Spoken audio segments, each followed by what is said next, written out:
Lalu apa makna temuan baru KPK soal penukaran uang dalam jumlah besar oleh mantan Gubernur Jawa Barat Ridwan Kamil dan kaitannya dengan kasus dugaan korupsi Bank BJB? Kita bahas bersama pakar tindak pidana pencucian uang, Yenti Garnasi. Bu Yenti, selamat petang. Selamat petang.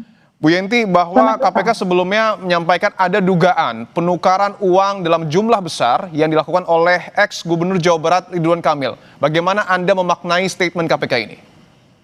Ya, statement ini harusnya mendorong ya bahwa Gubernur Jawa Barat itu kan sudah digeledah dan sebagainya, kok lama ya belum tersangka gitu.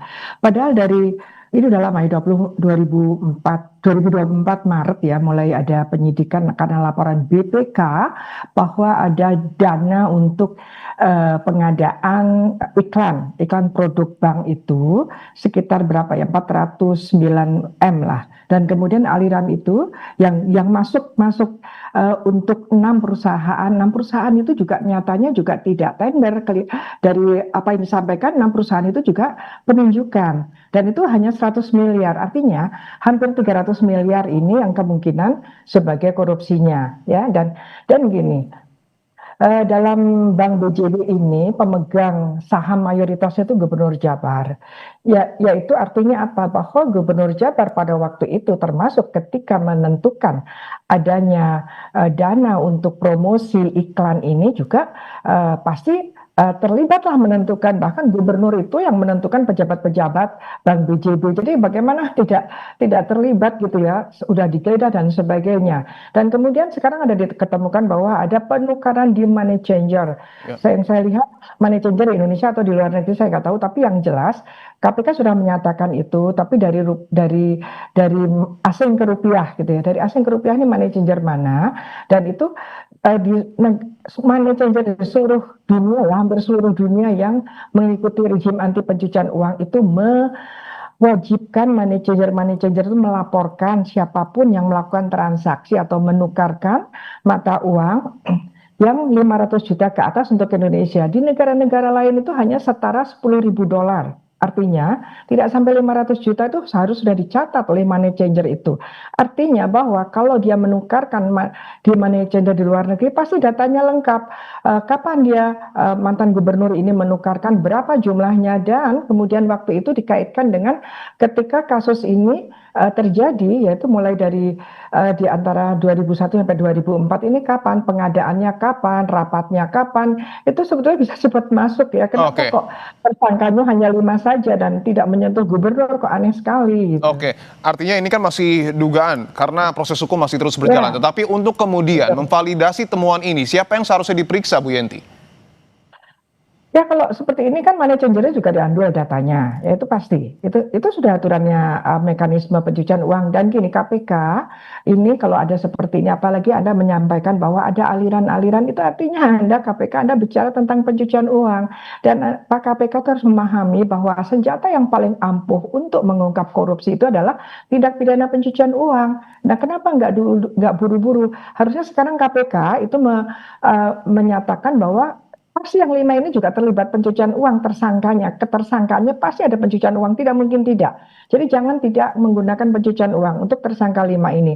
Karena bagaimanapun juga mereka terlibat korupsi yang pengadaan iklan itu, tidak mungkin mereka tidak dapat apa-apa. Kalau dapat apa-apa, baru terungkap 2024, kan Maret 2024 berarti sudah kemana-mana. Artinya apa? Sudah ada TPPU. Jadi gunakan persangkaan TPPU ya untuk menelusuri siapa saja termasuk keluarga Ridwan Kamil. Artinya upaya untuk kemudian menukarkan uang ini bisa dilihat sebagai upaya untuk mengaburkan aset.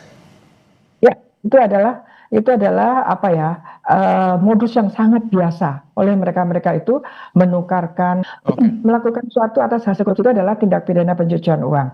Jadi KPK segera saja menggunakan mekanisme pencucian uang sehingga langkahnya lebih cepat daripada hanya menggunakan tindak pidana korupsi. Apakah artinya, Bu Yenti, mohon maaf saya potong, apakah artinya pihak keluarga dari mantan Gubernur Jawa Barat ini termasuk mantan istrinya ini juga harus diperiksa dan juga pihak-pihak yang mungkin dikabarkan keluar negeri bersama dengan mantan Gubernur Jawa Barat ini?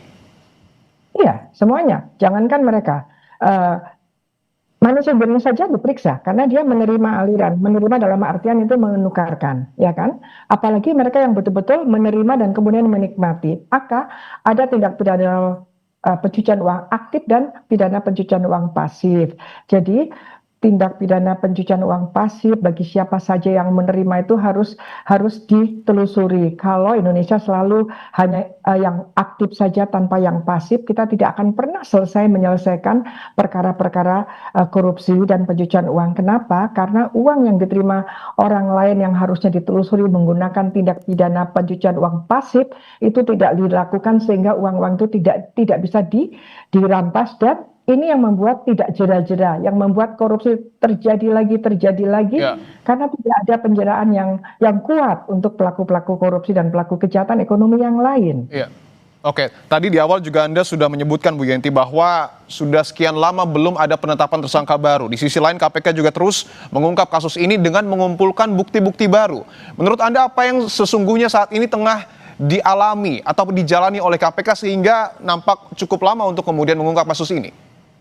Ya, kalau dijalani oleh KPK kan dia mencari bukti-bukti, tapi yang yang bisa kita duga adalah KPK seperti ragu-ragu hanya 5 orang, begitu pejabatnya tidak, karena dikhawatirkan masyarakat publik ini kan mengawasi KPK, apakah KPK juga sedang berhitung memilah-milah, itu sudah jelas salah ya.